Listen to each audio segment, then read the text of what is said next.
تو ایسا شخص تلاش کرو جس کو دیکھ کر صبر نہیں شکر کرو۔ اس شخص کے پیچھے مت بھاگو، اس شخص کے پیچھے مت بھاگو جو تکلیف دے کر اللہ تک لے جائے، بلکہ اس شخص کو تلاش کرو جو تمہیں محبت دے کر اپنے ساتھ اللہ کے جانب لے جائے، اس کے لیے عزت نفس کو قربان نہ کرنا پڑے۔ تمہاری سوچ تمہارا مقدر ہے، تم جیسا سوچو گے اللہ کو بالکل ویسا ہی پاؤ گے۔ جیسے درد آنکھوں میں ہوتا ہے، منظر میں نہیں، بالکل ویسے ہی جس سکون کو تم دوسروں میں تلاش کرتے ہو وہ صرف تم میں ہے۔ تمہیں لگتا ہے کہ کوئی ایسا انسان جو تمہیں اپنی جان سے پیارا ہے اور وہ تم سے دور چلا گیا ہو بنا کچھ بتائے، بنا کچھ کہے، اور پھر تمہیں اس شخص کی وجہ سے تکلیف ہوتی ہے۔ تم روتے ہو اور تم اس کے لیے اللہ سے اس بات کا صبر مانگتے ہو کہ وہ انسان مجھے واپس مل جائے۔ پھر تم اللہ سے شکوہ بھی اس بات کا کرتے ہو کہ جب اللہ کو مجھے دینا نہیں تھا تو کیوں پھر اللہ نے ملوایا مجھے اس سے، اس کے لیے محبت کیوں ڈالی پھر میرے دل میں۔ اگر وہ تمہارے لیے بہتر نہ ہوتا تو تم دعا بھی نہ مانگتے اس کے لیے۔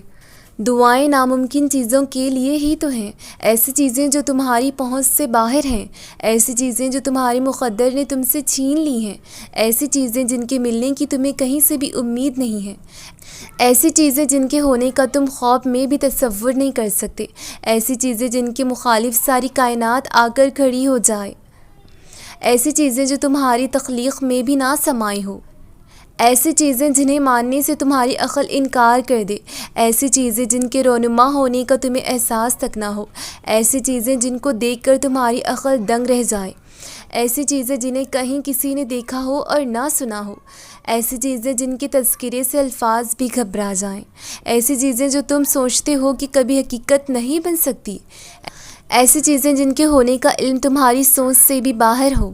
دعائیں وہ معجزہ ہیں، دعائیں وہ معجزہ ہیں جنہیں تمہارا نصیب بھی نہیں روک سکتا، دعائیں وہ کن کا سوال ہیں جنہیں اللہ کبھی رد نہیں کرتا، دعائیں تو پھر ان چیزوں کے لیے ہی ہیں جو ہماری قسمت میں نہیں ہوتے۔ بس ایک صدا کی بات ہے، بس ایک صدا کی بات ہوتی ہے اور ہر کھوئی ہوئی چیز واپس مل جاتی ہے۔ تمہاری دعائیں ہی تمہارا مقدر ہوتی ہیں اور دعاؤں کا لکھا تو نصیب بھی نہیں ڈال سکتا۔ جو بے جان کہانی میں پھر سے جان پھونک سکتی ہیں وہ تمہاری دعائیں نہیں ہیں تو اور کیا ہیں۔ اگر اللہ نے وہ لے لیا جس کو کھونے کا تم تصور نہیں کر سکتے تو وہ یقیناً کچھ ایسا بھی دے گا جس کو پانے کا تم سوچ بھی نہیں سکتے۔ محبت اللہ کی کن کے سوا اور کسی کی محتاج نہیں ہوتی، تو پھر اسے لوگوں سے کیوں مانگتے ہو؟ کیوں ان کے پیچھے بھاگتے ہو جو تم سے دور بھاگتے ہیں؟ کیوں رابطوں کی فکر کرتے ہو؟ کیوں ہر در پر اس جھولی کو پھیلا لیتے ہو؟ محبت عطا ہے جو ہر کسی کو نصیب نہیں ہوتی، اور نہ ہی تم کسی کو خود سے محبت کے لیے زبردستی اکسا سکتے ہو۔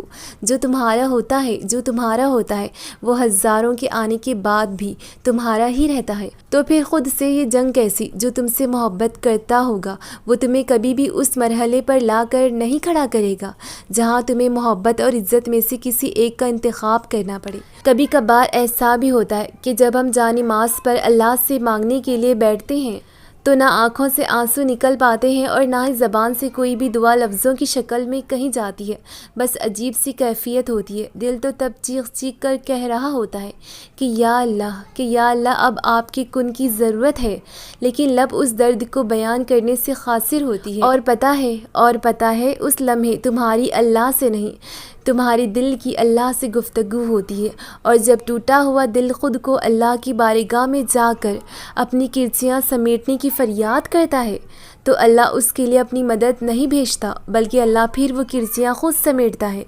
اللہ تب وسیلے نہیں بناتا اس کے لیے، بلکہ اللہ خود اس کا وسیلہ بن جاتا ہے۔ تمہاری یہ خاموشی اللہ کے یہاں بہت زور کا شور مچا دیتی ہے، اتنا زور کا آسمانی خلق اس چپ کی آواز سے چونک اٹھتی ہے، اور پھر وہ ساری خلق اللہ سے تمہارے حق میں دعا کرتی ہیں اور فریاد کرتی ہیں کہ یا اللہ یہ جو درد سے تڑپ رہا ہے اسے شفا دے دے، اس کے لیے کن فرما دے۔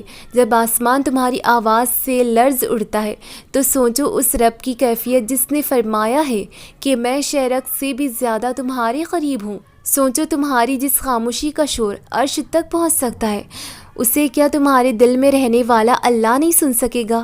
وہ سب جانتا ہے، وہ سب سنتا ہے، تب بھی جب تم کہتے نہیں اور تب بھی جب تم کہنا نہیں چاہتے۔ وہ دھڑکن ہے اور وہ دھڑکنوں کی ہی سنتا ہے، پھر ایسے معجزے کرتا ہے کہ دل پھر سے جی اٹھتے ہیں، دھڑکنے لگتے ہیں اور ویران آنکھیں شکر سے بھر جاتی ہیں، پھر کرچیاں بھی سمٹ جاتی ہیں اور شفا بھی مل جاتی ہے۔ تم کس سے نا امید ہو؟ تم کس سے نا امید ہو؟ کس لیے دعا کرنا چھوڑ دیا؟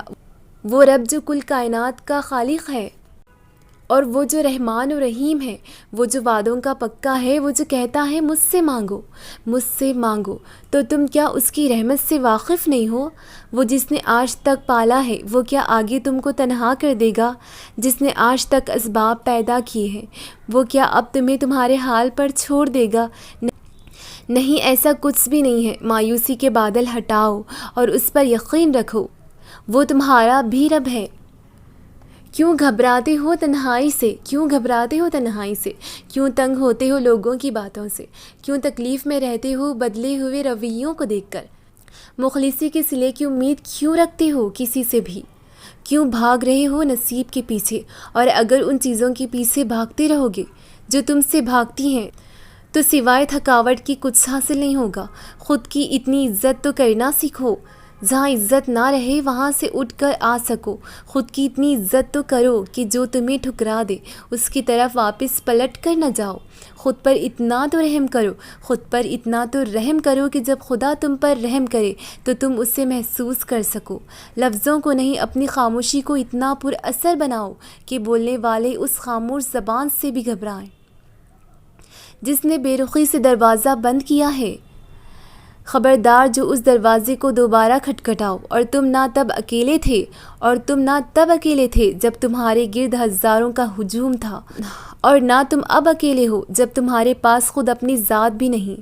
یاد رکھو، یاد رکھو، ساری کائنات بھی تم سے منہ پھیر لے تو وہ تنہا خدا تمہارے لیے کافی ہے، اور جب وہ کافی ہے تو پھر کون سا دکھ تمہیں ستاتا ہے، کون سا غم تمہیں ستاتا ہے؟ مخلصی سے لے کر محبت تک کا صلہ بس وہی دیتا ہے۔ دنیا نہ تمہیں کچھ دے سکتی ہے اور نہ تم سے کچھ چھین سکتی ہے۔